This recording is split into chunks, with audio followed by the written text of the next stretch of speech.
अस्सलामुअलैकुम स्टूडेंट, आपका हमारे यूट्यूब चैनल पे स्वागत है। आज हम क्लास 10 का असिस्टेंट ब्यूटी थेरेपिस्ट का पेपर सॉल्व करेंगे जो 21 फरवरी 2026 को है। जैसा कि यहाँ पे प्रश्न नंबर 1 का आ का पहले का है का, उसके बाद दूसरे का है का, उसके बाद में तीसरा है, तीसरे में है कंप्यूटर के नेविगेट करने की मदद करने वाली, तो ये है उसका है आ। उसके बाद में 4 का बा और 5 का है बा। फिर बाद में जोड़िया है, तो पहले का बा, दूसरे का ई, तीसरे का आ, चौथे का, उसके बाद में पाँचवें का डा। तो आप इसके हिसाब से आप मिला लेना इसकी जोड़ियाँ।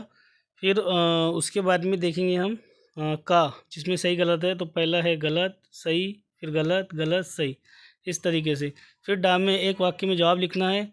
उसके बाद में प्रश्न नंबर 2, 6 सवाल दिए हुए, इसमें से कोई 4 करना था। उसके बाद में प्रश्न नंबर 3, उसमें से भी 6 सवाल दिए हुए, जिसमें से आपको 4 करना था। उसके बाद है प्रश्न नंबर 4, प्रश्न नंबर 4 में 5 सवाल दिए हुए, उसमें से कोई 3 करना है। उसके बाद में प्रश्न नंबर 5 है, प्रश्न नंबर 5 में भी 5 में से 3 करना था। उसके बाद प्रश्न नंबर 6 में से कोई 2 करना है। 4 सवाल दिए हुए, इसमें से कोई 6 करना है।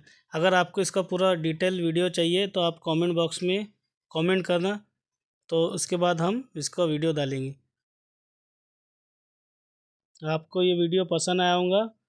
ठीक है, बाय बाय, खुदा हाफिज़।